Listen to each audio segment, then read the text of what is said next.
Je te souhaite la bienvenue. Merci d'être intéressé et de venir m'écouter. J'espère que tu vas très bien. Si ce n'est pas le cas, j'espère pouvoir t'aider, au moins à te sentir accompagné. Il y a quelques semaines, j'ai parlé de la lumière et de l'obscurité qui sont en nous et de comment, dans une certaine mesure, nous possédons les deux à l'intérieur de nous et que ce n'est pas une mauvaise chose. J'ai aussi parlé de la façon dont cela est relié à nos parts d'ombre et à nos traumatismes et que cela continuera d'être étroitement lié. Je vais essayer d'expliquer les choses de la manière la plus concrète possible pour que tu puisses les appliquer dès que tu en auras l'occasion. Et je pense qu'il est probable que ce soit pour bientôt. En nous basant sur comment nous définissons notre lumière et comment nous définissons notre obscurité, nous pourrions qualifier l'une de positive et l'autre de négative, car l'une représente les bonnes intentions, les bonnes attitudes et les bonnes émotions face à certaines situations, et l'autre représente exactement le contraire, respectivement.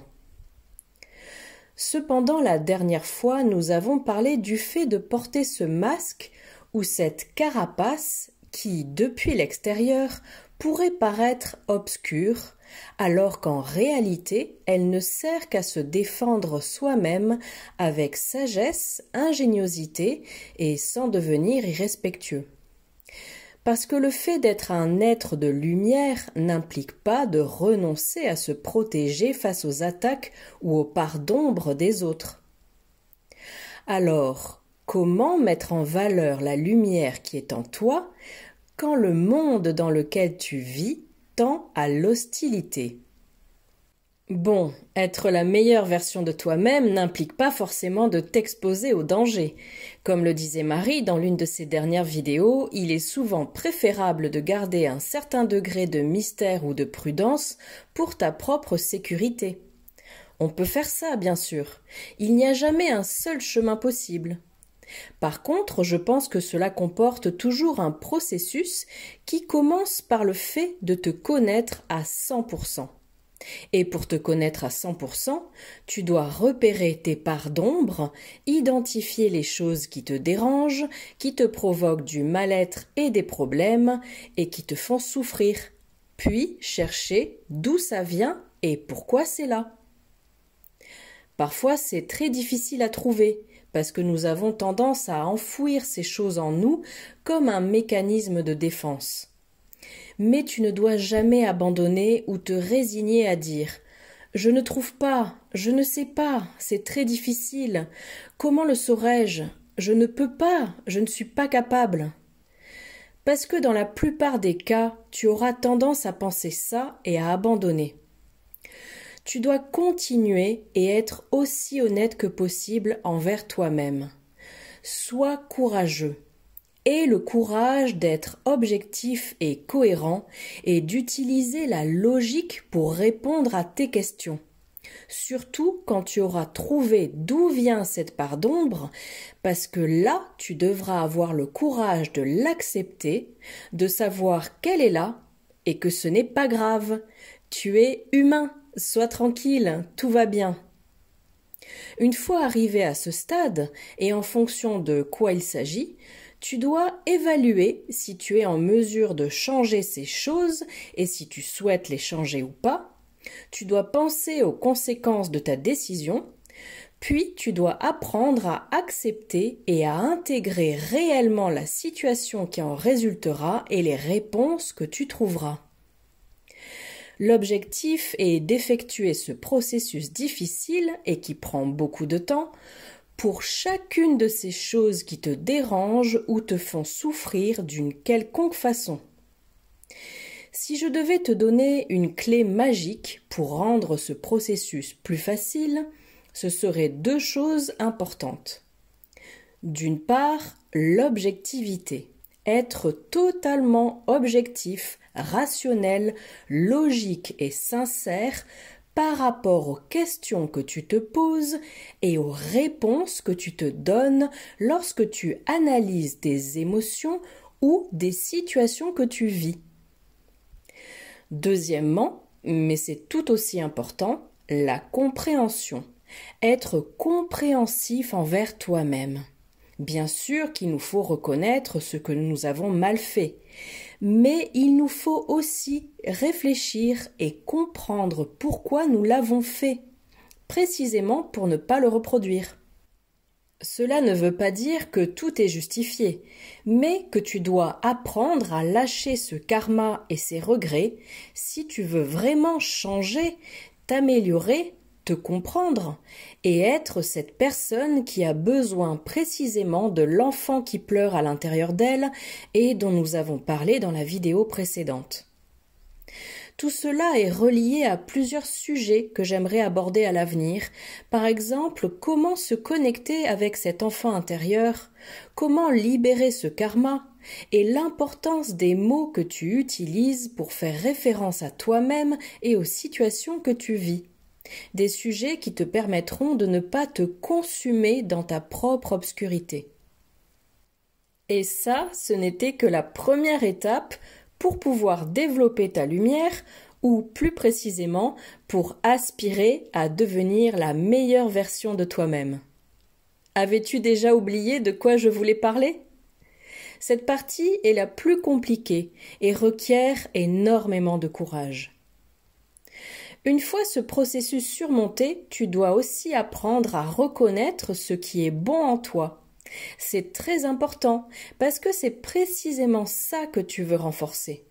Le simple fait de vouloir changer ou t'améliorer est déjà en soi quelque chose dont tu peux être fier, d'autant plus que c'est une chose que souhaite un très faible pourcentage de la population humaine, soit par confort, par paresse, soit par peur ou pour 1000 autres raisons.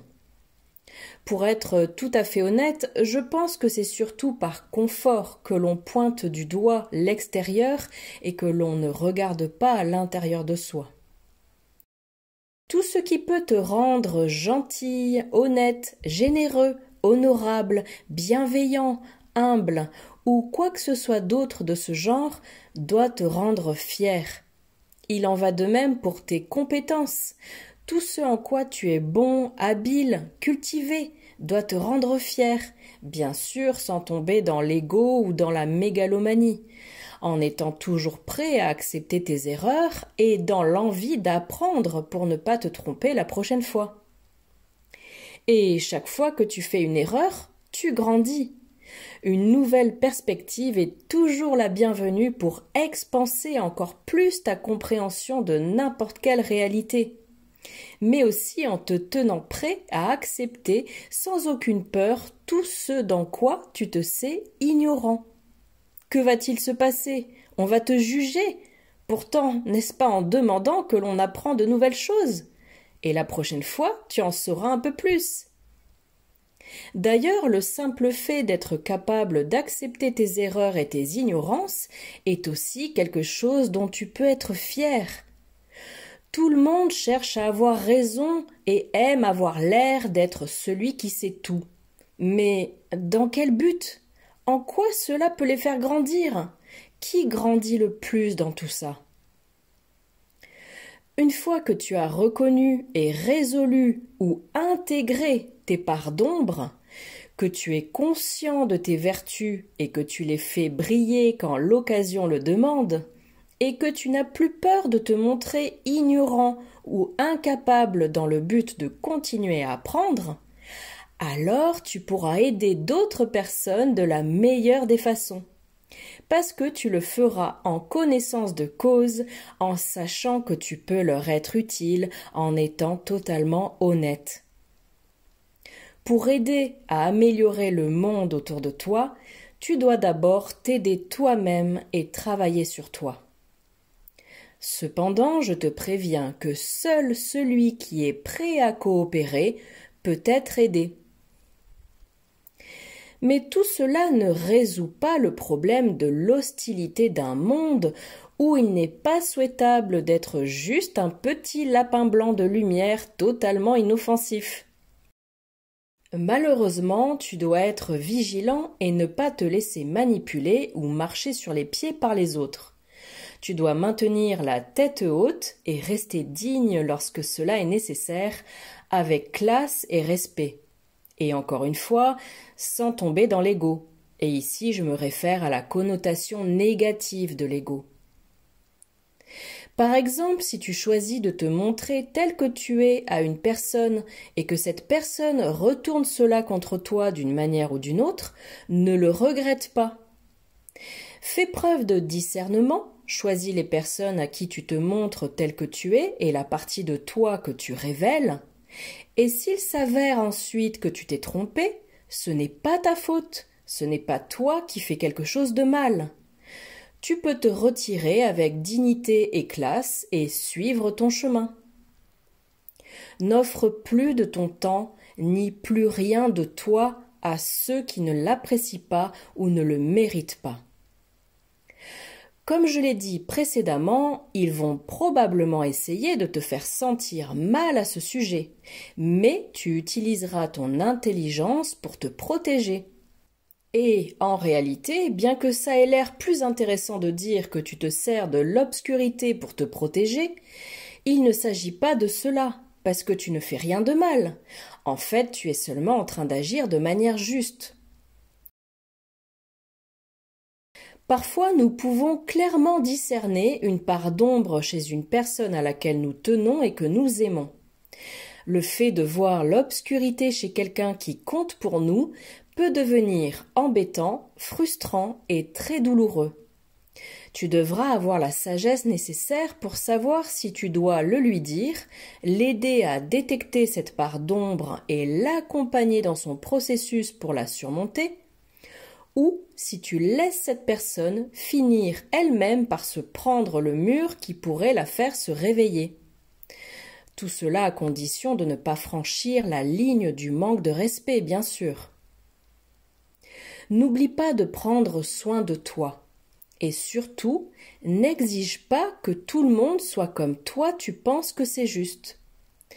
Et n'attends pas non plus directement de certaines personnes ou des gens en général qu'ils agissent d'une certaine manière.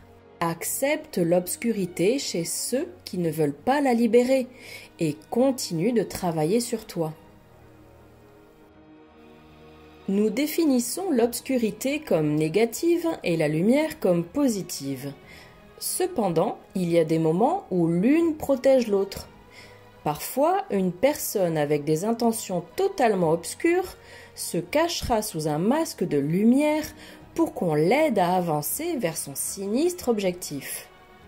D'autres fois, une personne portera un masque qui lui permettra de se déplacer dans l'obscurité alors qu'en réalité son objectif final est le meilleur qui puisse exister et le plus lumineux du monde.